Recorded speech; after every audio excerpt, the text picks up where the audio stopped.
Yeah. Done a few of these. No, you're kidding. we I only think I Patreoned you guys for freaking ever. It might still be active if you didn't turn it off. So, we turned it off okay, for sure. yeah. If not, I never They're just canceled. taking your money. I'm fine with it. I'm fine with it. It's still classic. First Destiny clan I ever joined. Hey. Yeah. Going back. Actually, the first time I actually met Swain was in passing during the Sparrow League thing you guys put on. Oh, The Sparrow the Racing League? Yeah, Kells Angels. I have Classic. that shirt, and I found it like 2 weeks ago in my drawer, and my daughter wanted it, but I looked at it, and it took me a minute to go, where the hell is this from? And I read it, Kells Angels. I go, that's from that Sparrow race. That was a lot of fun. That was a lot of fun. It was. They need to bring back Sparrow Racing. They do. It was a shame that we were supposed to get Deej to race, and it was one of those hard sells. Right. Well, I think he had something come up, kind of last minute, so he wasn't able to make it. But it was a good time. Yeah, it was. It was. And, God, I always look back to that very fondly. That was a lot of fun. I got to race against Swain. It was, dude, it's awesome for like 3 races. Sparrow racing. Yep. I think I made, my end was the forklift or. Oh, the damn forklift. Yeah. Like I hit it and it was like, you know what? I practiced so much and I missed it going all the way through. And it was like one of the last times I hit that, or there was a spot on one of the tracks. I think it was on Mercury where you had to like come off a corner and then there was a lot of little like just debris in the middle of this like little sand field and you went up and around into another tunnel. I know that's vague and you guys probably don't remember that, but that was one of those areas that I got held up on. But I will ramble all night and you will find that out very quickly, Swing. Hey, thank you for the follows. We are live right now on Twitch. We are going to do a brief statement, if you don't mind, at the top of the recording for current events and everything, and it's going to tie into the nonprofit and what we do every day. So we wanted to make a statement. Matt and Dr. Goku actually wrote it, and we'll lead with that first, and then we'll go into the disclaimer and intro, and then we'll have some chats. Sound good? Might be better, like I said, that Matt reads it, since coming from the Canadian doesn't sound right. Hey. Yeah. I got no problem reading it. Okay. Oh, does this mean I get to do the countdown to the clap? Yes, apparently it does. Ooh. All right, this is a lot of pressure. Hold on one second. No, I'm joking. Oh, we need to bring back the clap song. Oh, right, Joe? Yeah, Elaine, Nerd Needle, like a while ago, she sang an actual clap song, and it was hilarious. Yeah, I have that file somewhere. I'll find it. But okay, it's all you. Alrighty, 3, 2, 1. At the time of recording, we at Guardians MH feel the need to make a statement. With the current ongoing events in the U.S. following the unjustified death of George Floyd, who is one of the so many others, the need for a systematic change is apparent now more than ever. During this time of anger and grief, we will continue to provide support for all who seek it. We highly encourage others to do the same. We stand with all who are positive advocates for change and encourage everyone to stay safe and to love one another. Hello, and thank you for joining us once again for the Guardians MH podcast. I'm one of your hosts, Dr. Goku, and with me tonight is Joe. Hi. And Matt. Hi. How are you guys both doing? Pretty good, man. Thanks for asking. Hanging in there. So if you're joining us for the first time, Guardians MH is a 501c3 nonprofit focused on promoting mental health awareness throughout the gaming community, and with being a first step in assisting individuals with gathering meaningful resources in a safe and inclusive atmosphere. Our podcast is another way to normalize talking about mental health and is a fusion of mental health topics and gaming. So tonight, please welcome our guest, Swain. How are you doing, Swain? Oh man, if we're going to talk mental health, I'm going to say bad. Fair enough. Okay.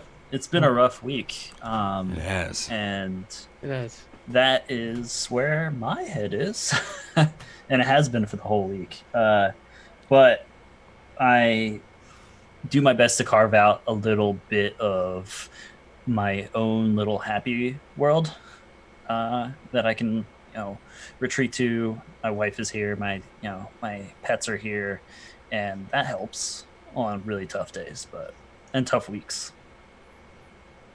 Yeah, right on. I think a lot of people can relate to that for sure. Just, you're lucky to have that I'm trying to find the word. I want to say, I don't want to say secure, that safety or anything, but that support network. Yeah. That support network with, having your wife and your dogs. And you got, like, one of the cutest dogs I've ever seen in my life. I mean, he's adorable. And Obi's a good dog. And he must love your cooking, because I'll tell you what, like, he's drooling just like the rest of us every time. But no, you're absolutely right. And with what's going on, a lot of people's mental state and mental health are a little, everybody needs support. And if anybody ever has any questions or needs help finding the proper resources for them, they can always reach us at multiple avenues, and we can definitely direct them or help them find the best suitable avenue for them. Absolutely. Because things were already difficult with the pandemic, and everything going on now is just making things that much more difficult for a variety of people. Oh yeah. I'm lucky to have the, being born a specific color has made it my life a lot easier, and I definitely recognize that, especially this week. And being able to say that I have a good support group is a privilege that I have, and I try and do my best to be able to offer that to anyone as well, like you guys. Anyone that comes along that needs the support, regardless of faith, creed, race, any of that, I'll find it in my heart to be able to help them. And I feel like in the past, I've definitely tried my best to put out a vibe into the world, because I feel like the gaming community is a little bit tough, to crack, especially with doing doing something with a competitive vibe. We always talked on our podcast in the past about getting better at the game, performance, and that sort of corner of the world. It definitely has a lot of hot tempers and quick to anger, and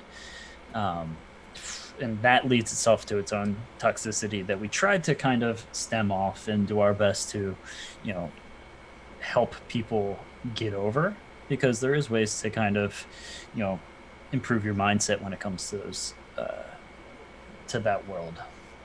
And I don't know. That was my that was my past. It was a lot of that, and then we would do every once in a while.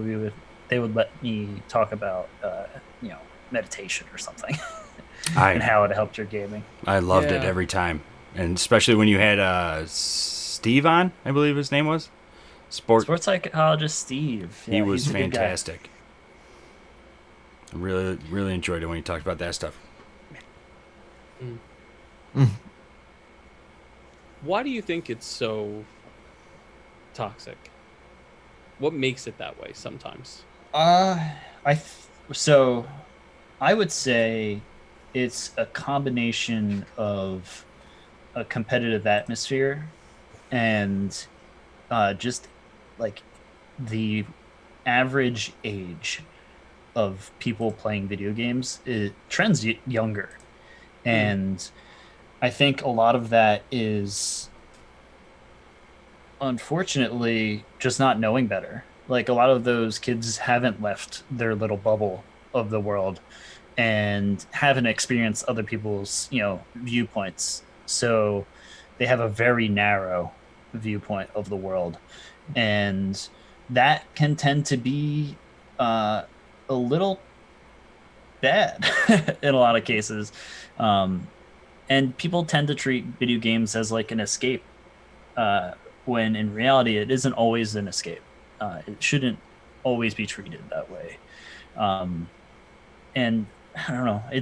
I think it definitely snowballs from a younger audience because you have content creators who are trying to help or trying to promote to this younger audience. So they step right in line with that toxicity, and it just kind of keeps snowballing and snowballing, and you get like these heated gamer moments that you'll see someone kind of say something that the whole gaming world catches fire for a second, and everyone finally snaps to it. It's like, whoa, you can't do any of that. Please don't do that.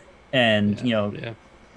some people, when they're told they can't do something or they shouldn't be doing something, instead of opening up and saying, hey, I want to get better, why?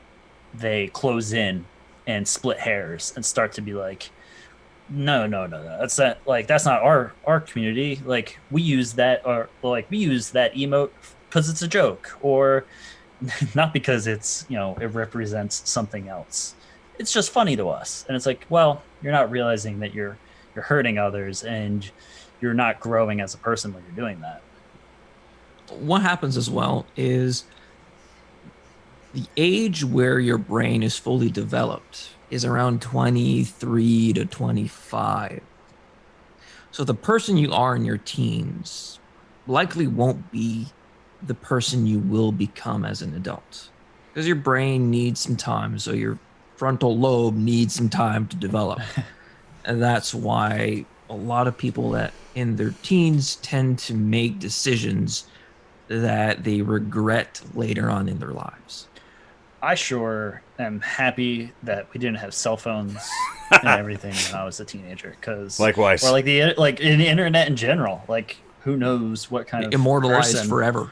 yeah, or like who knows what I would have became if that was what it's like now. Like I can't stand and talk to these kids and be like, oh, you shouldn't be doing these things. It's like I didn't grow up in the internet. It's a different environment. Like, I grew up right outside of it. And it's okay for me to be like, oh, well, it's not okay, but it's like more, I can very quickly say like, oh, you shouldn't act that way. And it's like, well, I don't necessarily understand, all of the things that these people are going through. And who knows? It's definitely tougher out there nowadays. It definitely is. Yeah. Well, I don't really know what to add to that. You're absolutely right. I mean, just growing up, I mean, how many of us here can remember when AOL was a thing and it was first coming out? We didn't have AOL in Canada. Well, What? shot. Okay. Always Well, a 3 out of crap. 4 Was is it- bad. No. Wait, I've got a bad joke. We had was it crappy Netscape. was it AOL? Ooh, that was a good one. All right, I gotta go. See you guys later. Yeah. And that's the show. Right. No, but you're absolutely right. I mean, growing Yeah. up, it's just grew up in just a different time and different environment. Our generation was coming into it. Like you're right.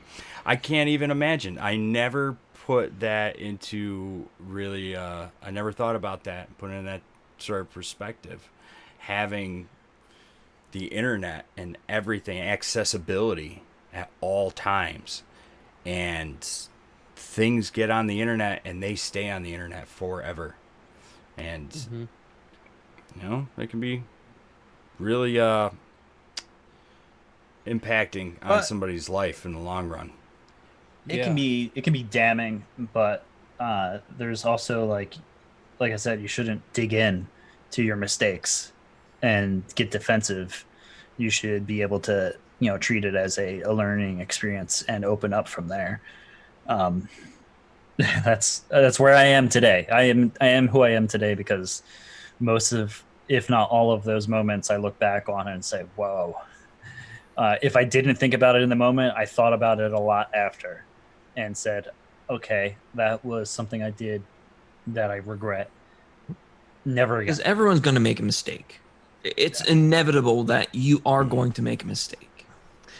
It's what you do.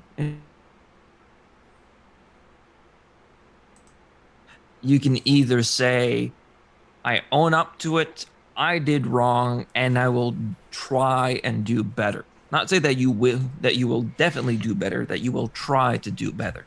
Yeah. Because chances are you're going to screw up again. Mm-hmm. You just want to limit in the ways, and you want to educate yourself in the ways to not necessarily do something as bad as you could.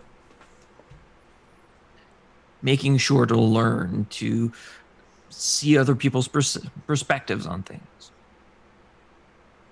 And what might seem like a good decision today in the mind of a 15 or 18-year-old might not be the same thing you would think when you're 25 or 30. So true. I've actually asked clients of mine who are around my age to actually go through their Facebook, try to get to their very first post, and then compare it to what they posted now.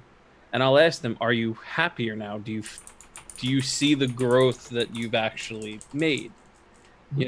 And surprisingly, I actually get some people who tell me no, and they want to change it, which is a good thing because they actually learn and they want to change.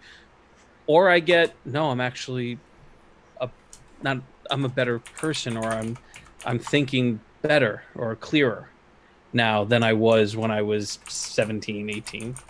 So it's a nice little thing that I've done that a few clients of mine have gotten something out of.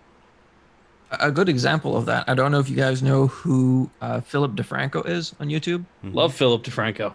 Yeah. He's a great source of news now online. Mm-hmm. And he's one of the first ones to say that he hated the person he was when he started YouTube. Yeah. He's one of the OG YouTubers that he's been doing it for like 12 years or so. And he's grown with the medium, but also grown as a person. Yeah. Yeah. OG YouTube was like the shock jock era of like Opie and Anthony and Howard Stern. That's what OG YouTube was like. Mm-hmm. And it's much different now. Yeah. Mm-hmm. It's matured. Yeah. Like people will mature. Absolutely.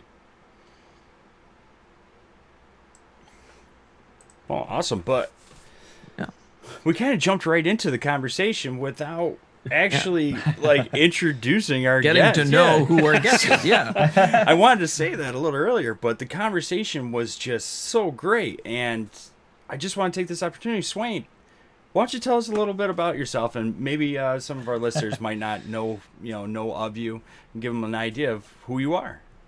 Sure. I tend to think I bounce back and forth between like trying to be like a Renaissance man type of person where I do too many things, and it's sometimes really manic, and sometimes it feels good that I'm like when I'm in a flow and I'm able to like do a lot of things. It's great. But I'm primarily a chef. That's like my career for the last about 9 years now, a little bit more than that. And a couple years, probably like 4 years ago, started a podcast about improving in Destiny.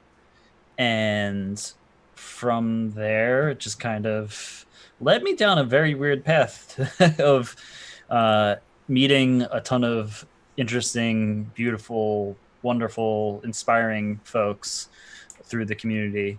And that helped me, improve in a lot of different ways because I was still young and dumb when we first started like 4 years ago. It's crazy how much has happened, but uh, at this point, I kind of bounce between being a chef and teaching people how to make food in different ways, whether it's through my daily job or through like YouTube, which is more recent, and Twitch. And I also uh, am a maker, so I like tooling with things, and uh, I'm currently making a Commander Cody, like I don't know, call it cosplay, but it's like a suit of armor for the 501st, That's awesome. and hopefully that will be done. We'll see. I'm doing that, and then I'm also doing like this other project where I'm making a Rancor out of insulation foam, and then I also like every once in a while like write on my blog about mental health or like budgeting. It kind of it. I try to put my brain into something, and it ends up being really crazy and a lot of things. So it's hard to really nail down what I do, but primarily a chef. I love it. Especially that suit of armor. As a chef, what are the things you specialize in? So I did a lot of Southern food. So it's the opposite of nutrition. here to talk about. A lot of Southern food is probably the thing I'm best at. I currently am working for a company called Cook and Solo, and it's more Israeli focused. So we have a couple of different locations, a couple of different fine dining options, and then there's fast casual stuff. A lot of really good food. So we like turn out really good food in a fast casual setting, which is like really it's a lot of volume throughout the day. So we do like falafel sandwiches, salads, tahina shakes at the one location, and then we do like hummus with toppings, pita at the other location. We even have another one that I don't help with. That's fried chicken and donuts. That's not necessarily Israeli, but Did you see Matt perk up? It's He's so like, good. Oh my fried god! chicken and donuts. I was paying attention, I swear, but then I just woke up because You heard fried chicken and donuts. I heard fried chicken and donuts, and the current fat man that I am got It very caught my attention too. Don't worry, you're not alone. excited. No, how close with the cuisine and area that you're working right now? How close to that is halal? Like that sort of cuisine. So it's similar. I would say we like tend to try and create things that are kosher.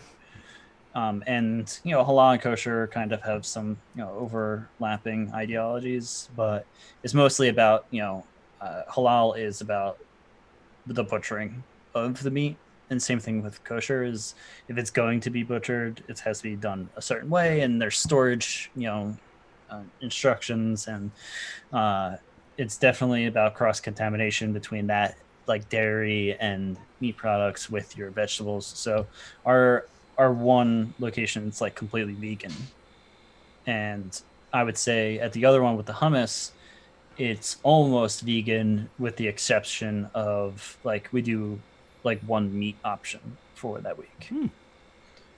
So it varies. That's awesome. Thank you for touching on that. I was curious when you started talking about it. I'm like, I wonder how close those two are in relation. Yeah. But no, that's great. And I will honestly say I've been enjoying over the last year everything you've been sharing on Twitter for all of your cooking. And when you first started the streaming in the kitchen and everything, I remember seeing one of your early setups. I didn't catch it, but I was incredibly proud of it and just so excited for the communities for you to be sharing this, because you are an accomplished chef. You are very good at what you do. And God, man, the food that you make and you put out there just looks so freaking good. And I love how you empower people to essentially, they can cook this too. Like, this looks good. This brisket I made looks amazing. you can make it too. This isn't just, you don't have to be a professional chef, even though you are one, but anybody can do it. And I love that you've been teaching people and empowering them to, start cooking on their own, getting away from the overly processed foods and getting into more whole foods and, experimenting with different things. I mean, I'm going to talk about that brisket probably about 4 or 5 more times throughout the rest of this night, because you really want a piece of that I'm brisket now, don't you? envisioning it. It's in my mind now because I saw it over the weekend, and he had it like up on a stick. I think you might be thinking about it was pastrami style short ribs. Oh, So it had, like, when it was sliced open, it was like it had the cure to it as well. And I literally just ate some of it before I got on. of course you did. Of course you did. You're already salivating now, aren't you, Joe? I'm hungry. I'm hungry. No, but now one of the things I kind of want to take us right into the mental health topic for the night, and you mentioned it earlier. We're going to be talking about nutrition and its importance with our own well-being. Now, a while ago on the original CR podcast, you guys started talking about towards the end, before you guys got into the everyday, or everyone podcast, being more healthier, and you definitely have a focus on, the cooking side. Nutrition is fantastic. I just want to say nutrition is fantastic, but you were a great example that you took charge of your physical health overall and started exercising and eating right and everything, and you look incredibly healthy. And I remember back 4 years ago, content creation is not good for the waistline. And just having that little bit in your Discord server with helping people with challenges and stuff and sharing their progress was just such a wonderful thing. And I really want to talk about the nutrition side, because it's very important with a world that is always on the move, and a lot of things are just heavily processed anymore. It's so easy to grab a meal out of a freezer or out of a drive-through window, and that's not exactly good. So, I'll preface this with saying that food for me is a struggle, constantly, because of what I've made it into in my head with work. Work tends to turn food into work. I don't necessarily see it as much as nutrition and fuel as I should. I know this in the back of my head, but sometimes like anyone else, if I'm burning the wick at both ends, I'm going to kind of fall back to the easy option, to stopping at the pharmacy or whatever on the way home and be like, all right, there's a bag of chips and this whatever soda, and I have found some things that work for me over the years, and I'm still struggling with it, to incorporate the right amount of meals a day, the right kind of meals a day, the right balance to those meals every day. Overeating, undereating. Undereating doesn't get talked about enough, but I 100% undereat most days. I worked with a nutritionist. Well, I work with a nutritionist at my gym to kind of focus on what I needed to have calorie-wise in a day. And back recently, maybe a year and a half ago, I did Whole30 for the first time, and I lost 20 pounds in 30 days. Whew. And that is, while it's a good number, it's not the healthiest way of losing that weight. I was 100% undereating throughout throughout that process and coming out the other side, I was like, talking with my nutritionist, and she was like, you have to eat more. You need to eat throughout the day. And I would say that's my biggest, like, at this point, it's my biggest struggle is like trying to fit the right amount of calories in the day when I don't see it as fuel and food anymore. Unfortunately, like that's my personal struggle. Other people see it the other way. Like they're all right. I love food so much. I love eating it. I can't stop eating it. I would love to not be able to eat throughout the day, and like binge and despite eating 2 hours ago, I'm going to have another big meal like now, or fueling it up with empty calories that are like within drinks. Drinks are the biggest trap, the biggest trap for calories. You may feel satiated, but they don't really give you anything back. So That's the why I biggest recommend thing, drinking a lot of water. oh my god, 100 ounces is what I shoot for every day. And I have this guy right here that I was testing. There we go. Is that Docs? I think it is Docs. I try and drink 3 of these a day. That's about 96-ish ounces of water, depending. And that's my goal. I certainly don't always hit it. There's definitely some But days I at least struggle. as you're trying. Yeah. So having, when I sat down with my nutritionist, we kind of like mapped out some goals that I was trying to do through the challenge that they were throwing at my gym. And it was really about, taking the right amount of water every day, eating the right amount of calories, no, like really limiting any added sugars, because that's where things get, tricky and you have those empty calories. And finding that I can still satisfy a sweet tooth within whole foods, with fruits, and like even like with like nut butters and stuff. Those are great little ways of consuming good calories that were um it's still delicious. Like that was probably my biggest part with this, was like, no, this, like, I don't want to eat bland chicken and broccoli that I steamed in the microwave. Like, while that ended up being a decent amount of those meals, uh, for me, it was trying to find the ways to spice up those meals and find it so that like I wasn't introducing the empty calories when it's like sauce. Like, oh, I want to douse this in some sort of like sauce. The biggest thing about the whole 30-ish challenge we did was like no added sugars. So you're constantly looking at the back of like nutritional labels, and you're like, oh my god, why does this mayo have sugar in it?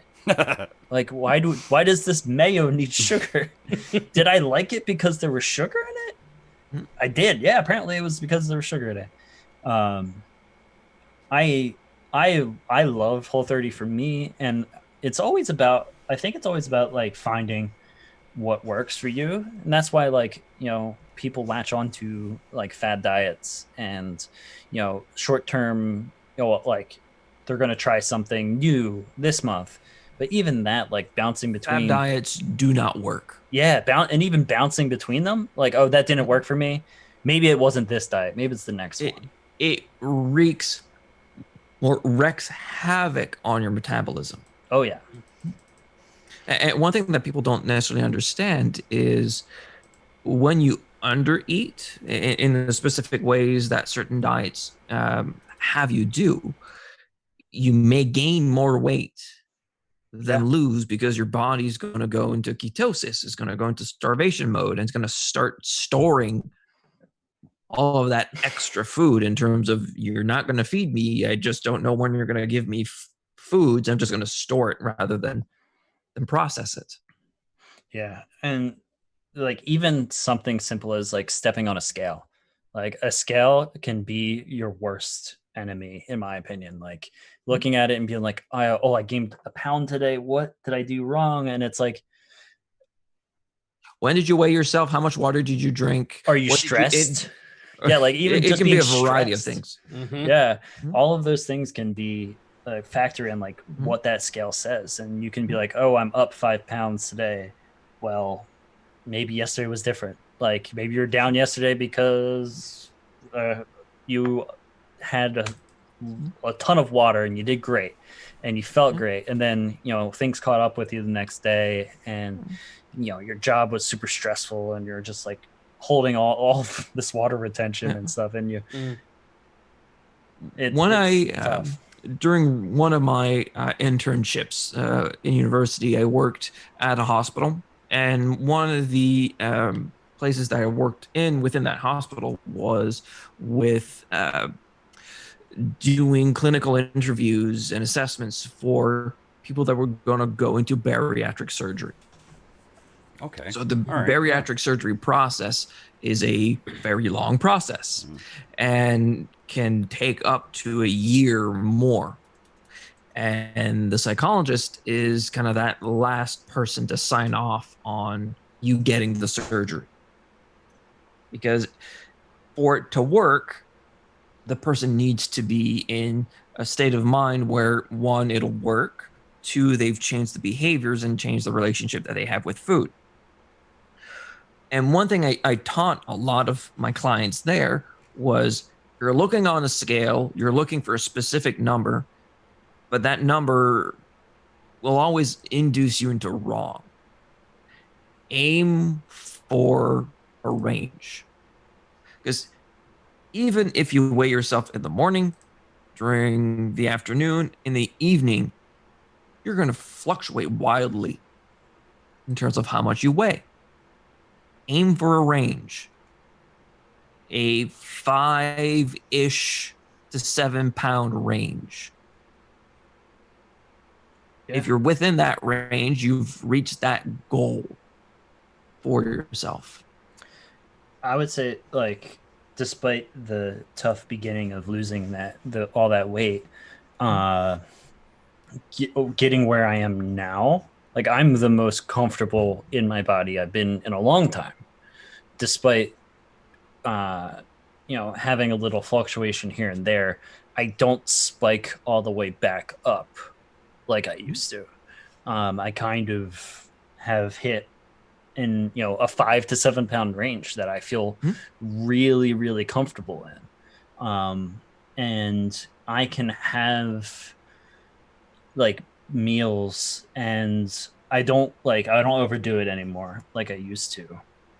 But I can have meals once a week or so, or maybe like twice a week, depends on what's happening, where they are a little indulgent, but it isn't my whole day. It ends up being like like nowadays I look forward to that one day a week where I make pizza for me and my wife. And like pizza's not like the worst fast food, but when I'm making it myself, I know everything that's going into it. I can limit what I put onto it, and I can still make it delicious. Like I know how to make simple ingredients delicious. And it's changing the portions as well. Yeah. So eating a couple slices of pizza in a week, sure, no problem. Eating a whole 12-inch pizza in one sitting, more of a problem. Yeah. Yeah, it's tough to be able to get into the mindset where it's like I don't have to eat all of this right now. Yeah. Cuz like you make it and you sit there, you're like the the hardest part is like you'll eat if you eat fast like I do. I just like years of being in kitchens, standing up with like a quart container, eating out of that. Like, all right, let's eat fast. And I don't realize like that portion was enough. And if I had waited 5-10 minutes, my body would have been like, yeah, cool, we're good. It takes time for your stomach to tell your brain that you're full. Yeah. And I would be like, in those 5-10 minutes is where you have that decision window where you're like, maybe a little bit more. Yeah, go back, get seconds. And you don't like, because of that time frame, the time gap between it, like telling it it's full, you're going to overeat and you're going to, feel lethargic, and you'll probably like end up like on the couch, like, I don't feel so good, or like A food just, coma. yeah, food coma. And like that right there is your body telling you that was bad. Don't do that. but we kind of tend to misinterpret it as like, oh, there's just too much food. Like you don't ever like, not many people like connect it to being like, maybe don't eat too much food that in that moment and slow it down. Like for me, hardest thing is like slowly eating that portion. And if I slowly eat it, it gives your body the time to be like, oh, that's enough. Like you'll get to like 3/4 of your portion and be like, do I need to finish this whole thing? Probably not. I could The save it for one leftovers. one thing I worked a lot with my bariatric clients and even my regular clients that I work with now is something called mindful eating, where rather than watching TV while you're eating, or working while you're eating, you're not paying attention to what you're eating.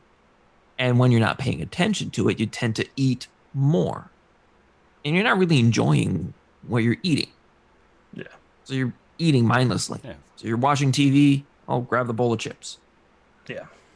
Mm-hmm. And it's going to take more of that to make you satisfied rather than really focusing on, you know what, I really want this bowl of ice cream. Playing with your cell phones at the If dinner you're- table too. Exactly. Yeah. If you really want the bowl of ice cream, focus on the bowl of ice cream, enjoy it. And you might realize that you need less of it to satiate that craving.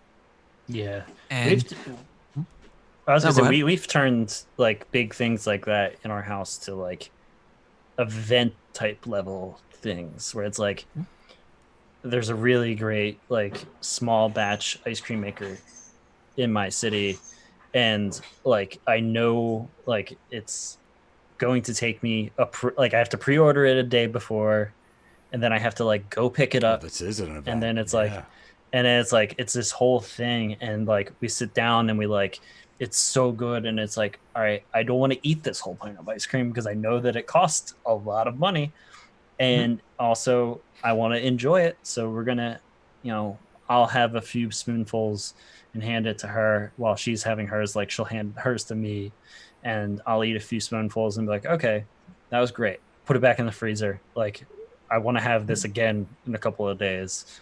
And then it ends up being like, oh, we had ice cream, but we didn't like just devour a pint. Like I've definitely sat down and like housed like a whole pint of Ben and Jerry's before, and been like, Ooh. all right, well, that's a whole 600 calorie easy. And when you were saying those fab diets, and a lot of the clients that I saw that were looking for that bariatric surgery, they've tried them all. Yeah. But one thing they never really tried to do was normal eating. They've tried all the fad diets to lose the weight, but they always bounce back. And it's kind of changing that relationship you have with food and with yourself, and that culpability and that frustration that you can have on yourself. Because if you're struggling with your weight and you slip, because we all get busy, we can't be perfect. You will lose weight on those diets because they're asking you to be perfect. No one can sustain that. No. There will be times where you will need to grab something from the food truck outside because you're too Yeah. busy. But when you do that, the way you perceive it, the way you react to it in terms of, well, now my entire day is screwed. Let's just do an entire cheat day and I'll reset tomorrow. Rather than just saying, well, all right, I had to eat that because of X, Y, or Z reasons. Well, I'm just going to change what I'm going to have for supper. See, one of the things. And- Go ahead. Oh, go ahead. No, I was just gonna. I thought you were done. I didn't mean to cut you off. One of the things that rang with me, and it doesn't really have to do with food, but Swain brought it up earlier, is drinks. You don't really feel satiated, but say in the morning or this and that or midday, you need a boost, and you grab a Monster, an energy drink of whatever kind. I was just recently made aware of what the sugar content is in a single There's a lot. single Monster for its entire can, and it blew my mind, being 96% of the daily sugar intake. So I myself, I struggle with my sugar intake. I consume a lot of sugar. I like sweet tea. I will drink sweet tea, and I will have a Monster. I'll have cream with my coffee, and I like Twizzlers, you know, and all day long I see all this sugar intake, and I'm one of those people that, you know, struggles getting away from the sugar. I got a sweet tooth, man, and it's really bad for my my nutrition and everything like that, and it's like Swain said, you know, it's like it's an empty calorie, you know, or you kind of feel kind of full for a minute, and then it doesn't really last, and I end up just having more, and then you get kind of like a caffeine crash if it's an energy drink, and those energy drinks are just absolutely terrible all around for you, and they got to be one of the worst things to try and get away from if you've been on them for so long. Yeah, I feel like I had a energy client drinks. a while ago. He was drinking. Oh, how many was he drinking? I think it was like 4 or 6 full-size Monsters per day. And in my head was saying, how are you still alive and not having had a heart attack yet? Because there's a disclaimer on it that you should only have 1 per 24 hours. Yeah. It's the age that kind of helps a lot. I tend to see like the Monsters and the Red Bulls, they sway towards a little bit of a younger generation, 20s, maybe 30s, and you're safe. Your heart, your body is still strong, but that comes to catch up to you once you hit 40. It wears 50. on you. Yeah, absolutely. You know, listening to all of this though too, I still, to this day, I said it before in a joking manner, but I am a big man. And I have been slowly trying to work on that. But my issue always has been, well, 2 things. Overeating, number 1. Living in Brooklyn and then living in Staten Island, New York, the food is life and it's everywhere, and it's, you know, your grandmother's meatloaf and then a pizza right after it. So it's insane. But then it was also working. I remember when I was in school, you know, going to school for, you know, hours a day and then working a night job, not getting home till 10 o'clock at night, and then almost in a sense like binge or comfort eating. Yep. And it never felt good. All of my students, I kind of do this disclaimer for them. Students are the worst representation of any form of health. Stay up late, you don't sleep, you drink like a fish, you eat crap, and the food that you have at school, if you're drinking and you're eating at meal hall, is not good. No. And we see, and at the university that I work, we just, there's not enough mental health professionals there to take care of everyone that needs to be seen, because they're all having these difficulties. They're hitting these walls because they're, 1, not taking care of themselves, and 2, the universities are not giving what those people need. Someone can only eat so much pizza.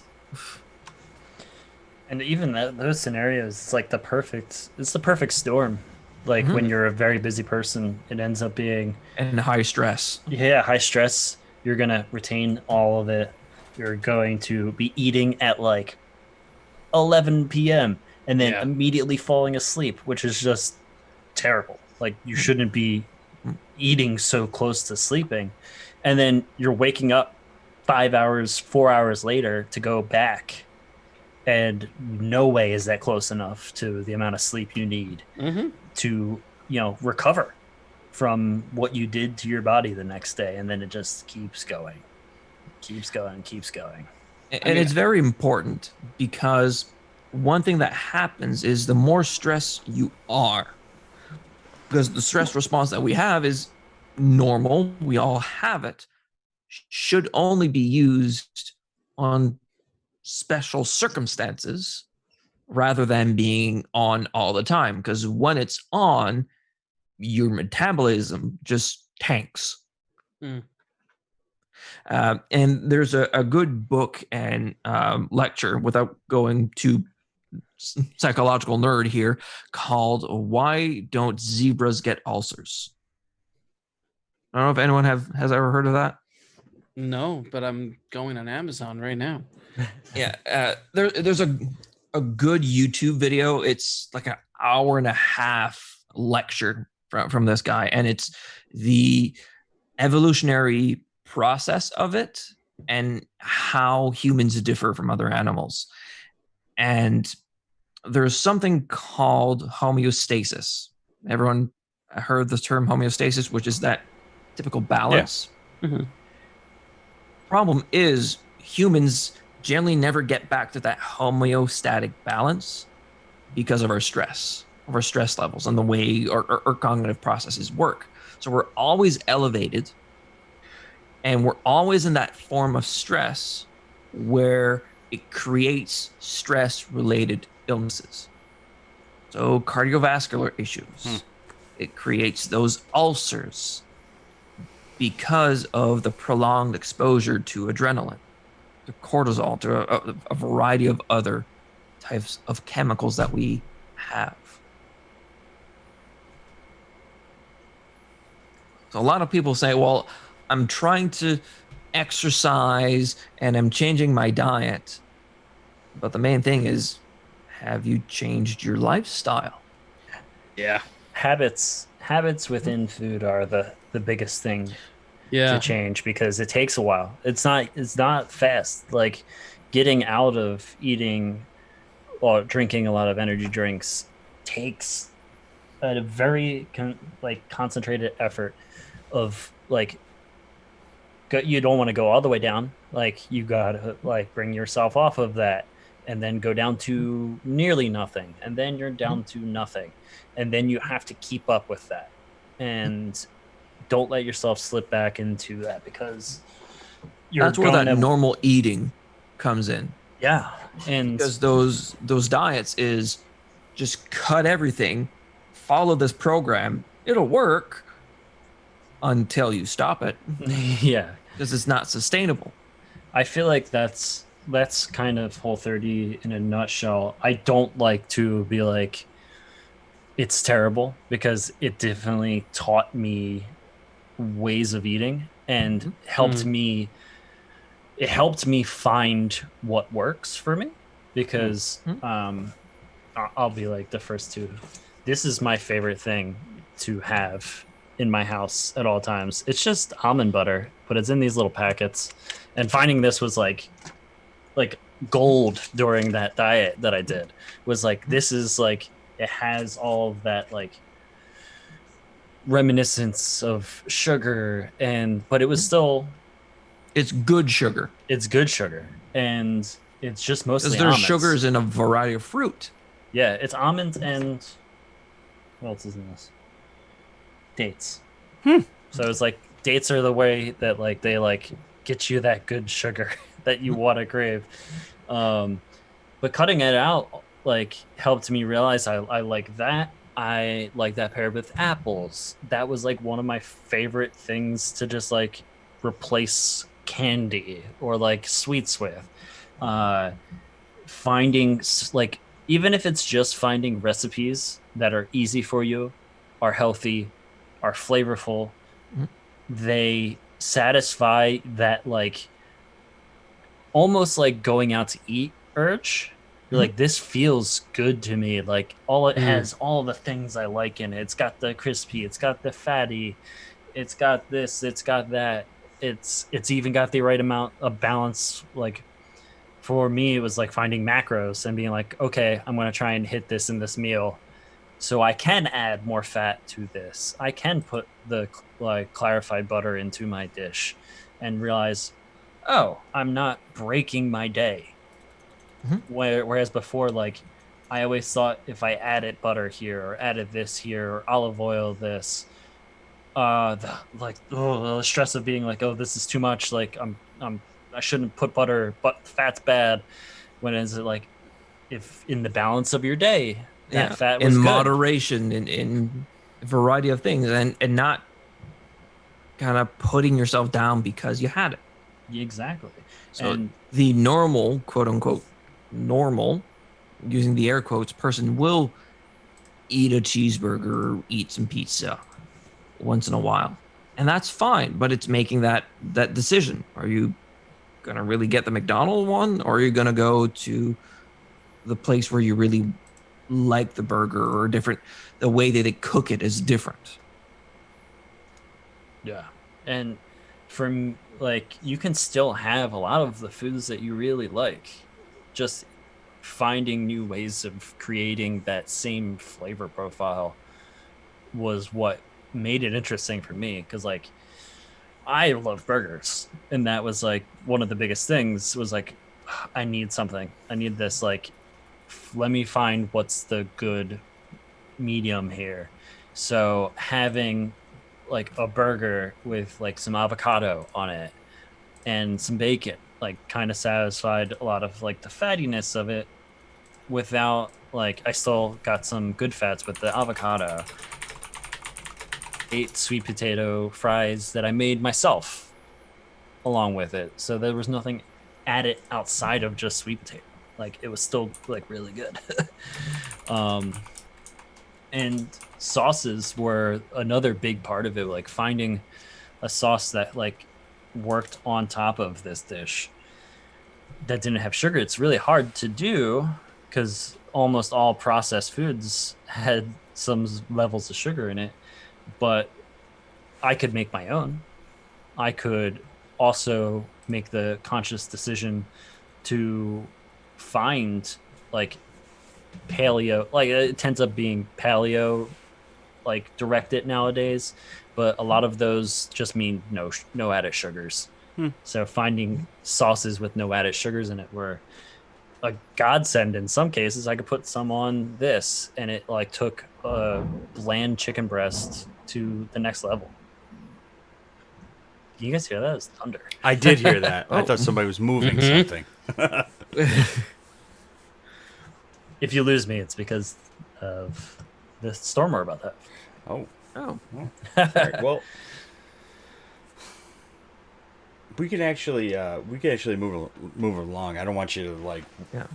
turn into a pumpkin or anything like that, or jeopardize your setup No, it's We can probably talk on fine. this for forever. forever. Yeah. But before we Yeah. move on from it, I know this is everybody's very passionate about this, and what are some things that we can leave people with as kind of like a closing remark for going forward and taking your own nutrition For awareness of it? I would say. For me, is just track what you eat. Simply put, like throughout the day, like there's several apps that do it. I use MyFitnessPal. Track what you eat and observe. Like that works for it works for a lot of situations, whether it's food, it's budget.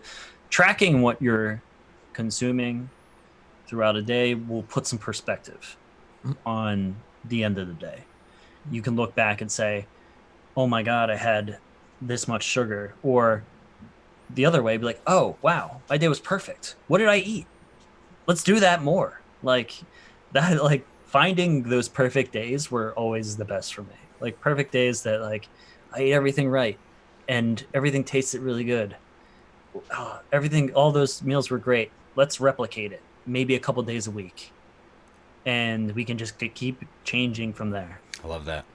One thing I say to a lot of my clients is look at what you're eating, making sure that you're eating enough, but try to graze throughout the day rather than trying to get those meals. And you don't need 3 meals per day. So 3 full-size meals. As long as you're getting enough of those calories in, that's fine. It's always depending on how you're getting them in. If you're drinking 3 Pepsis in a day, you might be busting the budget a lot What quicker. if it's Diet Pepsi? Oh no, that's a whole nother rant.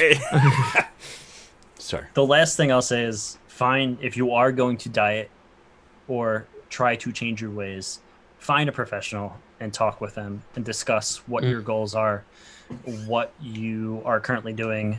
They're probably going to ask you to track your food. That'll be the first thing to say. And make sure it's something that's sustainable. Yeah.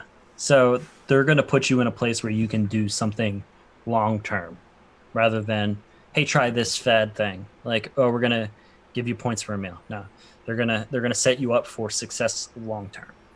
Yeah. And nowadays it's the accessibility to nutritionists and professionals that can help you put a meal plan together or a diet plan are everywhere, and they are readily available. Even your local gym. Like, I go to Planet Fitness when they decide to reopen. We're still in phase 2 here. There's a nutritionist there I can speak with. Swain, said earlier he spoke to one at his gym. People are out there. People want to help. Talk to one. Talk to somebody. If you're not comfortable eye to People eye, went to school for that. Use them. Yep, they went to school for that. Absolutely, they know what they're talking about. If you're not comfortable with eye to eye contact them through email. Maybe do a phone call, voice chat. Set something up. There is routes that you can go and avenues to make contact with somebody and talk to somebody. And there's not, I'll be honest, there's not many, but if you look hard enough, there are some that actually accept health insurance too. For some providers, there is a little bit of a nutrition benefit. It's hard to find, don't get me wrong, but I know there are some that'll definitely accept. Some insurance companies will even reimburse your gym membership. Yes. They don't want to pay for your expensive surgery, your cardiac surgery. It's cheaper to pay for the gym membership than it is to pay for a gastric bypass, or it is to pay for a triple cardiac bypass. I'm going to make a point to look at my health insurance tomorrow. I did not know that, Swain. I got a whole year's worth reimbursed. Did you really? My insurance. Yep. Okay, it doesn't take much. It's usually like right on their website too. yeah. It's a form. You have to look, because they kind of make the money on it's there. You just hidden somewhere in that fine print. Matt, you got even some jobs too. Oh yeah. Yeah. I was gonna say, Matt, you're in New York State. You want to email me that form? I'll fill it out, send it to my health insurance. Yeah. I think it's Blue Cross. No, I got you. Awesome, great. We'll definitely round back to this topic down the road. I really enjoyed it, and like you said, we could talk about this all night. But why don't we jump into some gaming news before we lose Swain to the storm that's about to hit him out there? Actually, first thing in gaming news, again, another topic we could spend all night on, but Destiny 2's teasers are hitting the internets all over. 2 of them. Yep, 2 of them. 2 of them. One showed Eris Morn, the other one showed the Drifter in some weird diving apparatus breather thing, and it's all. And the other one looked like Europa. Yes, they both looked like they were heading to the moon Europa. And this is all teasing their big reveal, which is happening on June 9th. The season of The Worthy ends this week. This is the final week. So Tuesday's reset, it is over, and we're moving on to season 11, I believe, which still has not been announced. Nobody knows what it's called. Nobody knows anything about it yet. And I'm real excited. Something with the ships, I'm guessing. Yes, and they've been horribly renamed the Dorito ships. And it's really hard because my day job, if you don't already know, I work for Frito-Lay during the day. So when I hear people calling Dorito chips all day long, it's like, please, this is giving free advertisement to my company. And now, and yes, I think it was yesterday or today, I have it on my phone. Are they regular nacho or Cool Ranch? Actually, it was like a blue corn. actually. Chip. Okay. It actually matched the ships like perfectly. Somebody actually made a little like Photoshop of it, and it was called the Season of the Doritos next season. But no, this is all hinting, and I'll tell you what, these are some of the most exciting times for not just Destiny but all games and franchises, is that transition from one season to the new one, because now you have, it just reinvigorates your interest, and you know, just gets you excited. Like, it's like for when the next Harry Potter movie comes out, or the next, you know, Star Wars, you get excited to go see it, you know. I get excited for when the next chapter of these games, you know, comes out. You know, I did the same thing for not so much Call of Duty, but like Division. I was really excited when the next, you know, DLCs for Division were coming out, and when like the next, you know, Witcher was coming out, and we got the little expansions and like Diablo and stuff. I get excited about those because I want to see what's in them.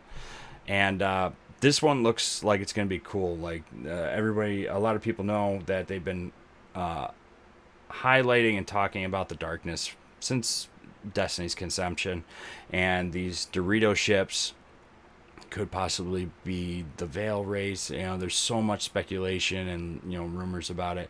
I'm just really excited for it. The only thing I'm not excited for is grinding out the artifact over again, because that's just, it goes on forever. That was probably, so I like, in all honesty, I haven't played since November, and I'll be honest, these teasers, like, they got They're me. cool. They got me interested. Like, whenever they do interesting cinematics and they start taking you to new worlds, that's when it grabs me the most. Takes me back to the days of like exploring the Dreadnought for the first day. Yeah. Like, such a good experience. They started doing a little bit more world building, almost like Fortnite, because you could see over the season the landscape change with the Seraph Towers, but also lately people have been seeing the Almighty In the kind sky. of coming Closer and towards closer. Earth, and in the Lie quest, it sucked to grind out all those shotgun kills, but the lore aspect of it, right, and that last part just blew my mind. Between Fellwinter and Rasputin. See, I even know about that because I keep up with it. I keep up with the game, and I loved the story. That was one of my favorite parts of the game. It's kind of what hooked me. I just, like, I can't grind anymore. I'm done. Like, that's the hardest part for me. It's like I need, I ended up switching to mostly like Apex or games I can play within like an hour. Pick up and drop off. Yeah, and like accomplish something, or like accomplish nothing and not care. And I just, like, I can't grind anymore. I'm done. I've grinded for so many things in Destiny. I really enjoy the moments when they like drop a bunch of story on you, and you get to like revel in it for 8 hours in one day. Just like, we're just gonna go through this, and it's what I miss the most about those like September drops. I mean, I played Forsaken and I played Shadowkeep. Oh, Yep. Shadowkeep. Yeah, Shadowkeep. I played them both because they were great. Like, you know, story exposition. And you know, you could tell exactly where I stopped when I stopped in November. It was like, that was like, all right, time to continue the grind. I was like, the story's over. Well, the story's kind of over, but it's like, all right, I'm gonna. It's these micro drops. Yeah, and like, I get terrible FOMO. Like, if I lose a week, I'm like, oh fuck, I didn't play for a week. I missed the thing, and then it builds and builds, and then it becomes, all right, I'm not gonna play because I missed too much. So at this point, I think I'm at that point where I'm like, I missed too much. But if they offer me a path back in, I'm in, like they do. Because these seasons aren't so bad in terms of like an entry point. They're $10 for entry points, which is I meant more not like that bad. More like power level. Yeah. If you offer me like a boost to start a season, I'm there. Like that's why I love the big drops because you could have taken a break and missed like a season or something and kept up on with your favorite YouTube channel that like tells you about what's going on, and then jump right back in at the appropriate light level, and you didn't really miss much. So I'll take a look in this upcoming season, and especially I'll be there for the reveal of the Oh, yeah. what's coming up. Mm. Those are always hype. Yeah, for real. Oh yeah. I distinctly remember going to the Destiny 2 reveal in LA and just being like, this is the hypest I can get. We used to do like all caps chat whenever a reveal happened, and being able to be like all caps in person was amazing. I can imagine. I still remember that. Actually, I still remember. Who was it? Blue. He was wearing an orange shirt. You could see him anywhere in any picture from that reveal at any moment. He was wearing a Voop shirt. It was an orange Voop shirt. Oh, dude. I can't think of... No, I'll sit here. It's one of the shirts that you guys had years ago. It's the revolver one. It had it's like almost like neonish. Like it was like a pinkish purple outline on it. It was wicked rad. You guys had the coolest shirts. I'm telling you. Yeah. We always support the really good artists. Yeah, dude. Everything was always so awesome. No, yeah. So Destiny 2 reveal season 11, and they're gonna kind of tease what's gonna be coming our way in Destiny 2 this fall. And one thing that they mentioned that people are kind of picking up on is that this season dropped the D2 moniker. You know what? I was thinking about bringing that up, and then I didn't. Like literally just now. Like you read my mind. Get out of my head. No, yeah, they did. If you see the teaser stuff, since Destiny 2 came out, it's always been the tricorn and a 2. It's signifying Destiny 2.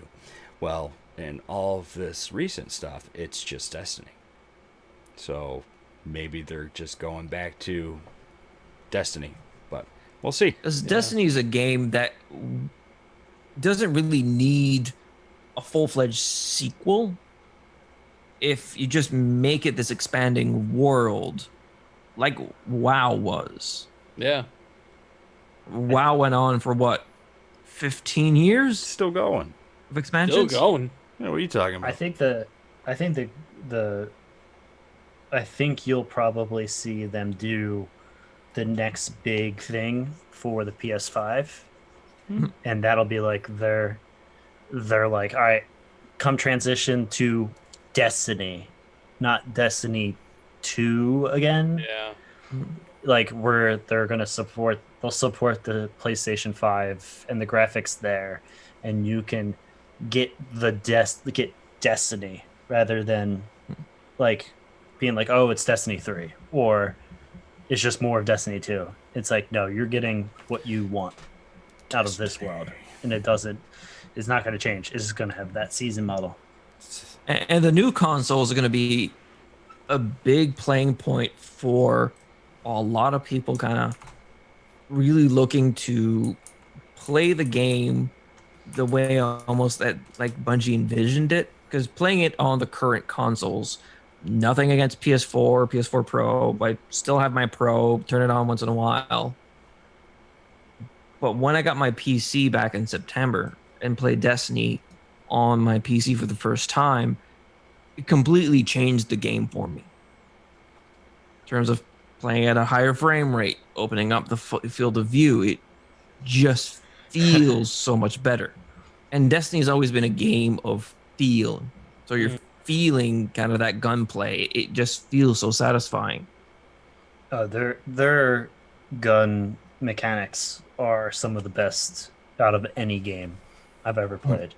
It just feels so smooth to play, and like right. It's hard to describe. It just feels right when you're playing. When you get that headshot, it just feels so good. It's rewarding. It's very rewarding. That was always like talking with the devs. That was always my biggest compliment. Was like, you made it feel perfect. Like You're so good at this. Continue being so good at this. I love you guys. It's super And these smooth. new consoles are Yeah. going to bring a whole new crowd of people.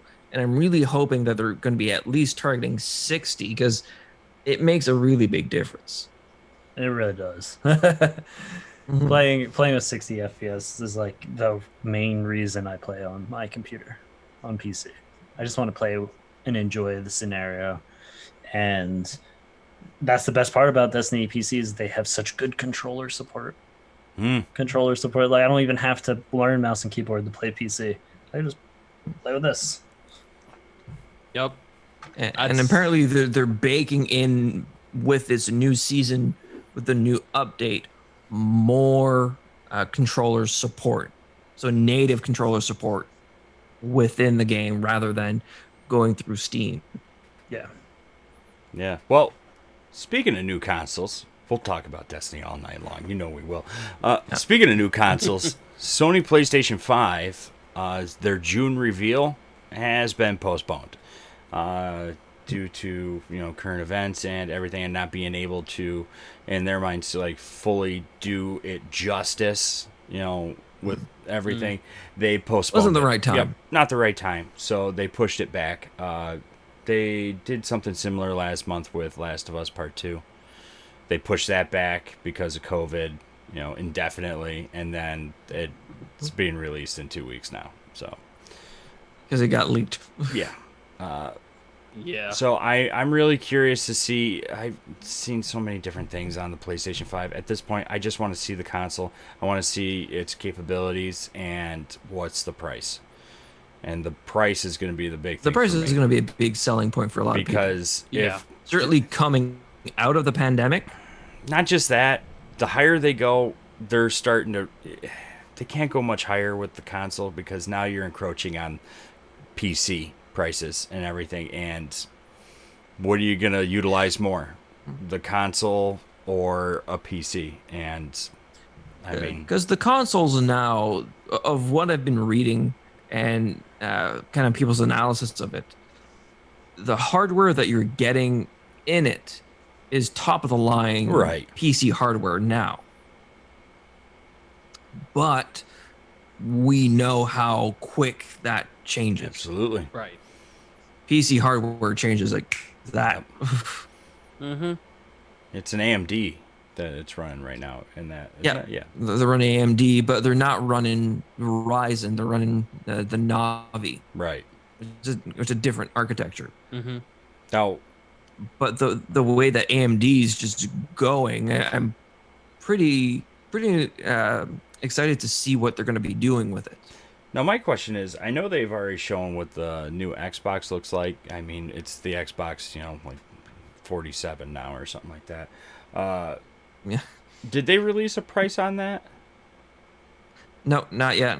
So they're going to be, all right. I know a few years ago. They're playing chicken into who's going to release yeah, the price they did first. that at an E3 Yeah. years ago. Does anybody recall that? Back, Yeah, Sony 5 years undercut Microsoft Yeah. by $100. yeah. Yeah. So I think they're sick of that game. So I'm guessing they're going to be either $4.99 at the really lowest, but I'm guessing more likely to be $5.99. because I think PlayStation was speculated to be around $650. That was the rumor. I don't see it going over 5. Like I hope not. they will take it. They will take a loss before they charge too much. Like they've done it before. Like they make almost no money on consoles. They just make them so that people have access to all the other money making opportunities they have. True.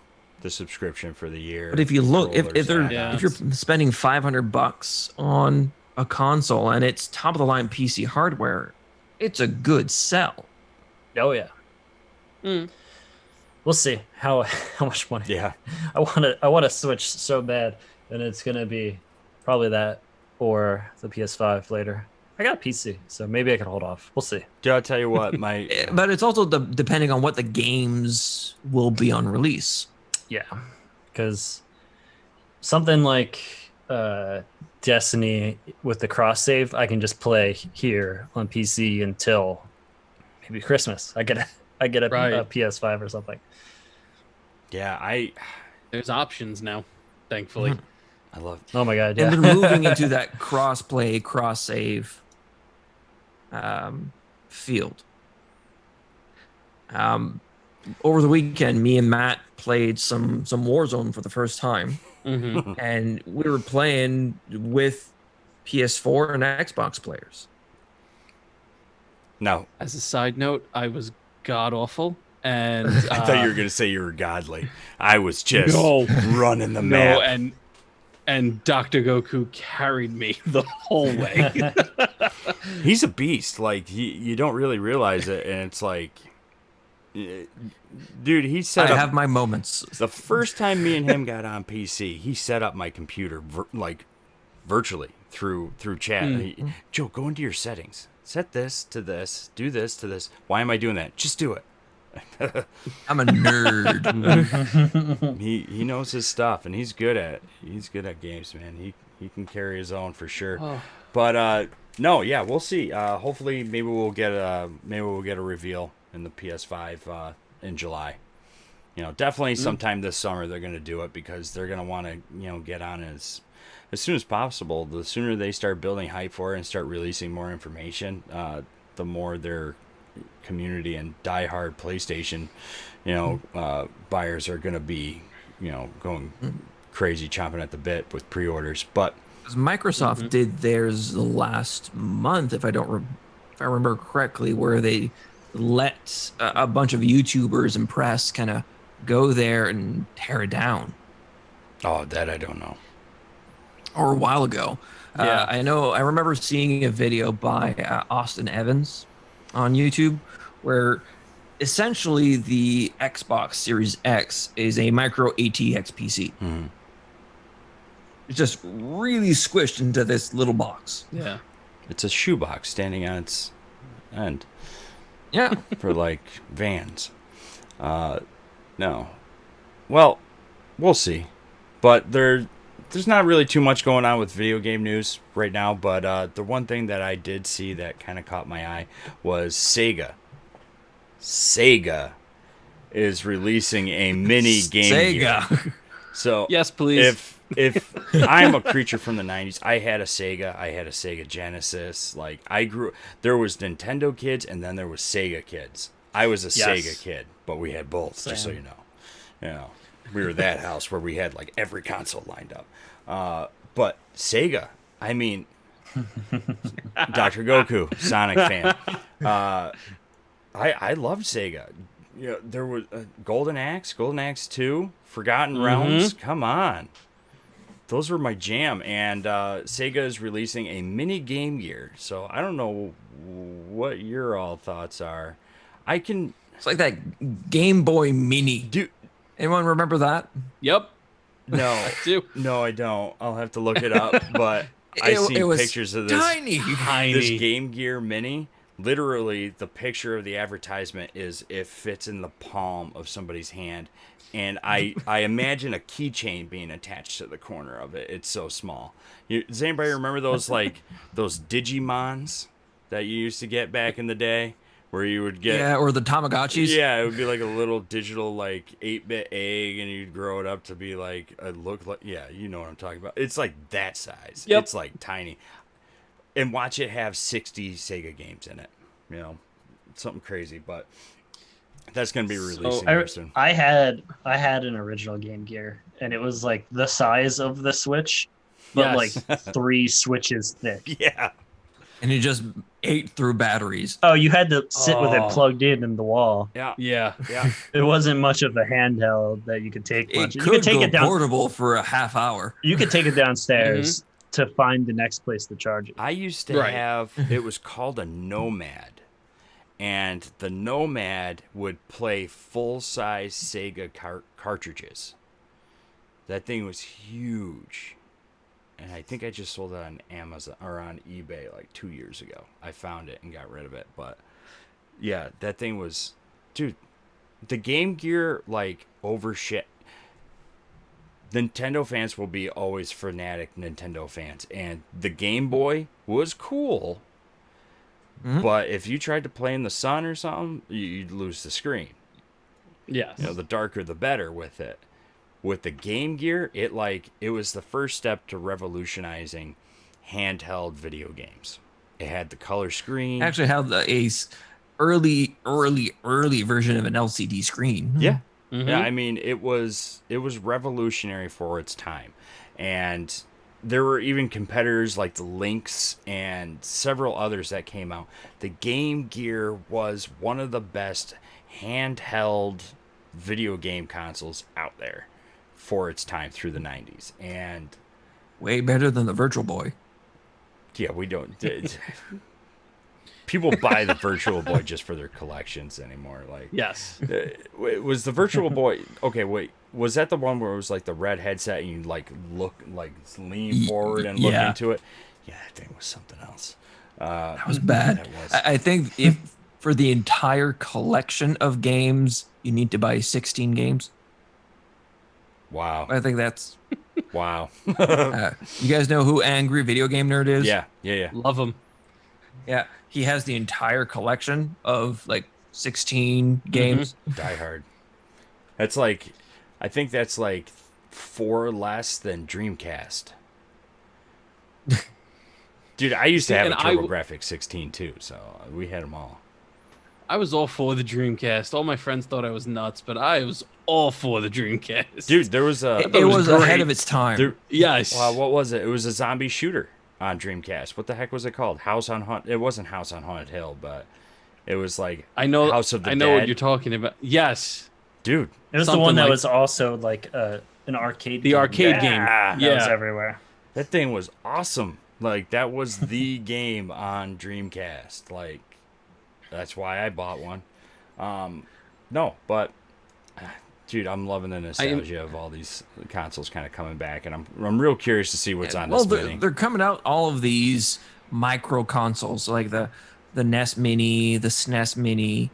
They had the PSP. They well, came the out with PlayStation a Genesis Mini. too, a Sega. Yeah, Yeah, we'll see. I'm all for they're this. doing it in a way because plugging in the old systems into modern TVs sucks. Yeah, it doesn't work too well. I have a tube TV Just because- in my attic just for that. Just because of the way that Mm-hmm. modern HD TVs process or over process pixel art. If you don't have something like a Retron 5, people won't want to play it because it kind of looks. I've seen a lot of people. Actually, a buddy of mine has a Raspberry Pi that they mess with and has all the old school like video games and stuff on it. So they got like a huge library. Yeah, through emulation. Yeah, and it looks perfect. Looks perfect, but no, that's essentially all we got. You know, or all I have for video gaming news. Does anybody else have anything that they saw in the news or anything like that you want to bring up? It's been pretty slow. It has. There's been things Yeah. with current events and everything going on right now, taking precedent. A lot of things are on pause, and rightfully so. And I'm loving the overwhelming support for change from every corner of the world, and the gaming community and studios are no exception. They are voicing their opinions and are for it as well. So PAX put out a really Yes. great statement about all of this. I highly recommend going to take a look at it. It was yes, very well done. I think I shared that on the Twitter. okay, that may be where I saw. It was really good. It was this morning. Yeah. And they wrote it very well. And Poorly Timed Gaming is a studio where some friends of ours work at, and they've been putting out some great statements as well, voicing their support, and are running a donation campaign right now. So if you want to check them out, it's Poor Timingly Games.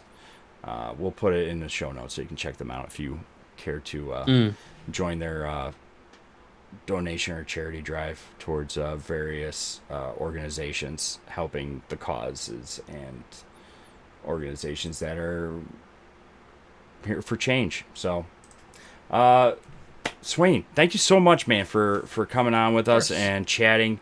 Yeah.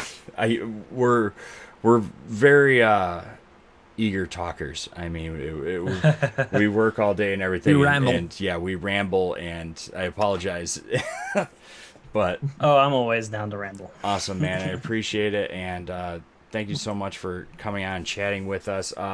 If you want to give a quick shout out where people can find more of you, your YouTube videos, content, and everything. Sure. I mean, I'm easy to find. I don't have to really tell you exact locations. I just say like support your local donations. I don't really care about my promotion right now. There you go. Bail funds.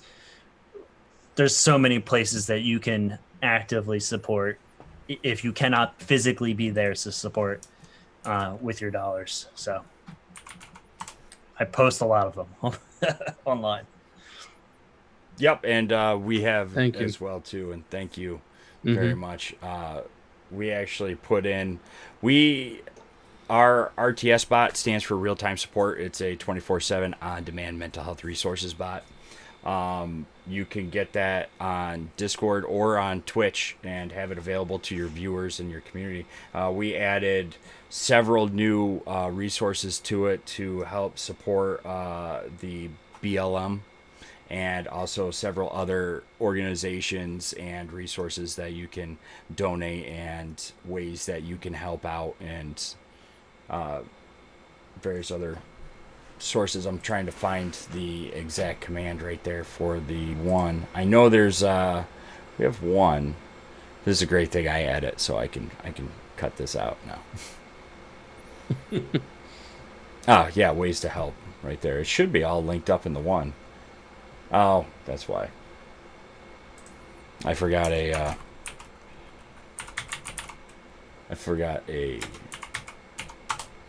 line in front. Nope, I still messed it up. It's a W, not an X.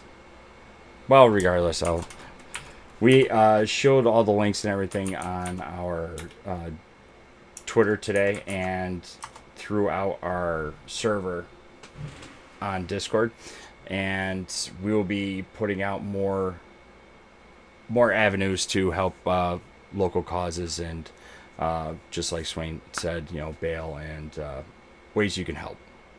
So, anybody else have any final remarks while I stumble over myself with 15,000 screens open? No, that's pretty much it. There's not much going on in the gaming news, and because a lot of things are turned to the current events. Yeah. So for everyone that's out there right now, be safe. Look after each other. Love one another. Absolutely. And thank you so much for joining us tonight. And we will catch you next time. Thank you very much. Thank you, guys. Thank Bye. you, Good everyone. night.